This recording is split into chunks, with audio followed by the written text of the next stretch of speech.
Hi, I'm back, and we're here to start Astra's Mixed Up Mission, Book 8. Yeah, Book 8 of the Star Darling series. But first, I've got an outfit worthy of Astra, because she's really into sports, and this is exactly what I used to wear to my ROTC class back when I was in high school. Literally, it's just my ROTC uniform, that I had to wear on PT days, plus my brace, and this is exactly the type of makeup that I did. It's simple makeup, and my hair is in a little ponytail. I had to pin some of my hair back because it's too short to be put in the ponytail, but let's see. Okay, anyway, but Astra's Mixed Up Mission.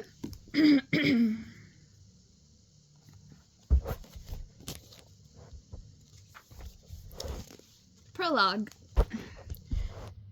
Star Memorandum, Astra typed on her hollow keyboard. To Cassie and Piper was the next line. Hey, get out! To Cassie and Piper was the next line. Then, from Astra. She paused for a moment as she considered the subject line. She needed to get Cassie's attention. The question was, how? Something strange was going on at Starling Academy. Astra was almost sure of it. And Piper was pretty convinced, too.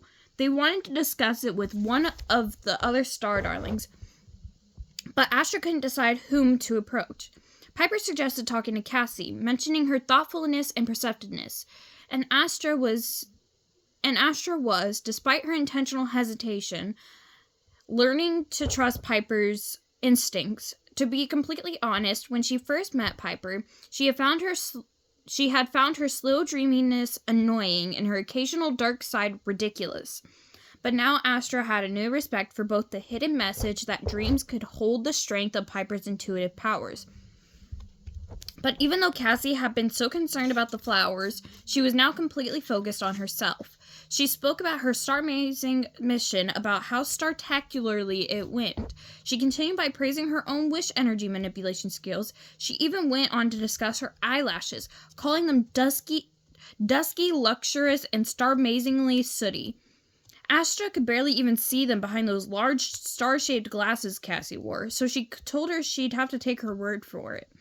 Perhaps she had snorted as she said it, because Cassie had stormed off, possibly to go look in a mirror, or to find someone with a finer appreciation of eyelashes. Who knew? Astra decided it might be the best to send both Cassie and Piper a hello message, something short, direct, and to the point. But what should the subject be, she thought. She thought, and she smiled as she came up with the perfect idea. Astra's fingers practically flew over the hollow keyboard. So many odd things had happened since the beginning of the Starmester. Star Memorandum, whatever, I don't care. To Cassie and Piper, from Astra. Subject, top 10 weird things that have been going on at Starling Academy. 10. Messed up missions. Everyone. Think about it. Each and every Star Darling who has been sent down to Wish World has had a great difficulty identifying her wisher or figuring out the wish. 9. Scarlet's ouster. One day she was a Star Darling. The next she was kicked out. Then the Wish Orb picked her to save a mission and was going badly, and she was back in the fold again. Startastically strange. 8. Power went out. We've been taught since we were in Wee Constellation School that we have massive wish energy reserves. How in Starland could the lights have gone out?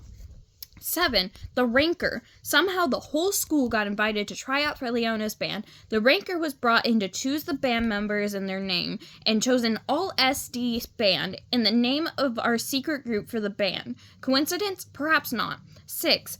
Fighting flowers. Each of our rooms had a vase of these.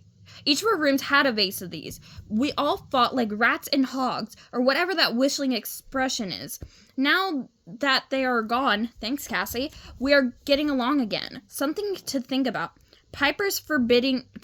Piper's forbidding dreams. No offense, Piper, but I used to think you were way creepy. Now I know you got some stellar prediction skills. 4. One word. Ophelia. It makes entirely no sense that someone so clueless could have been a real Star Darling. Then you got suspicious of her, Cassie, and she disappeared. 3. Leona's failed mission. She's self-absorbed. Star apologies, Cassie, but even I felt bad when she didn't collect wish energy and her wish pendant got all burnt looking. What an embarrassment. 2. Star Kindness Day messages were the exact opposite of what was intended, because I know that neither of you think I'm a bad sportswoman or that I have slow reflexes, and no, I am not holding any grudges. 1. Everyone is acting like a weirdo. Star apologies again, Cassie, but it's true. Piper and I can't put our fingers on exactly what it is, but we'll get to the bottom of this soon. Astra smiled, read it through one more time, and pressed send. To her disbelief, the entire holo document disappeared into thin air. "Starf!" she yelled. The sparkle shower turned off, and her roommate, Clover, stepped out. "Are you okay?" she asked Astra. Her eyes lit up. "Do you need a hug?" Not waiting for an answer, Clover headed her way, arms wide. "See you at breakfast," Astra called as she expertly dodged from her roommate's embrace. She picked up her star stick, slid the door open smoothly using energy manipulation, and was gone. The fact that she has to do that with Clover just because. Chapter 1. Piper! Piper! Called Astra, waving urgently at the girl sitting across the cafeteria table from her. Astra's red and silver striped fingernails caught the light, and she noticed with dismay that the polish she had applied on Wishworld was already starting to chip. She knew it wouldn't last through physical energy class later that afternoon. What a difference from her Starland manicure, which had taken forever to remove. Piper looked up from her dream holo diary, flipping a lock of hair the color of the ocean foam over her shoulder. "Is someone in the way?" she asked. "I think Tessa is heading over," Astra told her. After striking out with Cassie, they had tried to talk to some of the other Star Darlings and had begun to notice that something seemed off with each and every one of them, but they couldn't figure out exactly what was going on, so they decided to study their roommates first and report back to each other. Back in their room, after Clover had hugged Astra tightly for the 10th time, she realized that no one would possibly have missed her that much. So she sent Piper a holotext. "Astra, Clover is a mad hugger. What about Vega?" After a while, she received a holotext. "Piper, to figure it out took me some time, but Vega only talks in rhyme." They made plans to study the rest of the Star Darlings the next star day, starting at breakfast. So they sat, awaiting their arrival. Piper shut off the dream diary with a swipe of her hand. "Star apologies, Astra," she said. "I just thought I'd skim through some of my latest dream entries to see if I could come up with any clues about what's going on. You know, any themes or symbols that might have a deeper meaning." Just a few star days earlier, Astra would have scoffed at such a statement, but now she totally got it. "Find anything?" Astra asked hopefully. Piper sighed. "Not yet," she said. They both watched as Tessa, her bright green eyes flashing, made a glitter beeline for the table near the windows that the Star Darlings had claimed as their own. All the Star Darlings knew how much Tessa loved food and looked forward to each meal. "Star greetings," she said pleasantly. She plopped down in a chair. "I'm starving," she announced. A bot waiter zoomed up to drop off Piper's and Astra's breakfasts and take Tessa's orders. Order. She thought for a moment, then nodded. "I'll take a pastry basket and a cup of zing, please," she said. Her breakfast arrived shortly thereafter.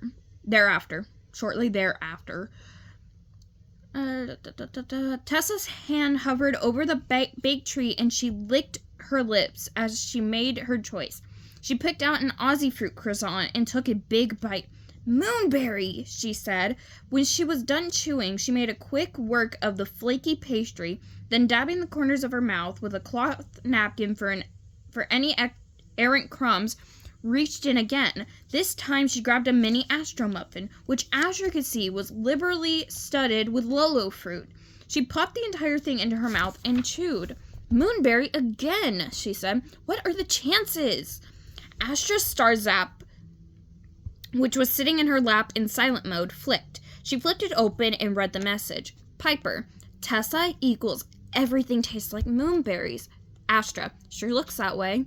Cassie and Sage strolled in next. Cassie sat next to Piper and smiled at her as she flicked open her napkin. "Star kudos on your mission, Piper," she said. "Star salutations, Cassie," Piper said, digging into her bowl of Quasar crisps with sliced starberries. It probably didn't, Cassie began, obviously trying to figure out the best way to phrase her statement. "It probably didn't go quite as seamlessly as mine, did it?" She thought for a moment and laughed, placing a hand on Piper's arm. "Of course it didn't," she said. "What was I thinking? My mission was such a stellar success." Piper looked stricken for a moment, but her expression changed to a knowing grin when she received Astra's holotext. "Astra, Cassie equals braggy. Now her weird behavior yesterday makes sense." The rest of the Star Darlings began to arrive at the table. Astra and Piper watched as Sage giggled when Clover shamefacedly confessed to getting a D for dim on her Chronicle class examination, and then gawked when the Bot waiter informed her that the kitchen was out of Sparkleos she had ordered.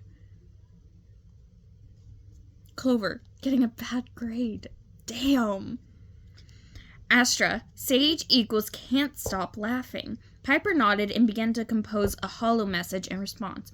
Piper, Libby equals can't stay awake. Astra looked at the girl, whose cheek was resting on her plate of tinsel toast. My stars, she thought. She reached for her mug, drank the last gulp of twinkle tea, and began to compose a reply. Hey, said Cassie, noticing. Are you writing a message about me? She looked down at her silver dress and lace tights and smiled. I did pick a startastically fashionable outfit this morning, didn't I? Astra wanted to roll her eyes, but instead replied as pleasantly as she could. You do look nice today. Astra, they don't know that they're acting odd, do they? Piper, I don't think so. Let's see. Vega, Piper said, have you noticed that everything you say is in rhyme? 10 Star Darlings swiveled around to look at Piper. Curious expressions on their faces. Cassie cocked her head to the side. Really? She said. I don't hear it. Gemma turned to Tessa. Imagine if I talked in rhyme all the time. That would be so annoying. Tessa laughed. My stars, she said to her sister. Bite your tongue. Ouch, said Gemma. Astra made a mental note to be verified later. Gemma equals takes things literally. Vega stared at Piper like she had 3 auras.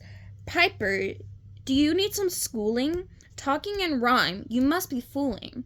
With a quick glance at Astra, Piper asked, you really didn't just hear that? I think it is completely clear, Vega replied. There isn't anything to hear. Piper, does that answer your question? Astra, it certainly does. Soon it was time to head to class. Piper and Astra lingered at the table as the rest of the Star Darlings gathered their star zaps and stood up to leave. Their bot waiter collected the breakfast utensils and dishes around them. Start salutations, SLD9, said Astra. When he zoomed off, she turned to Piper.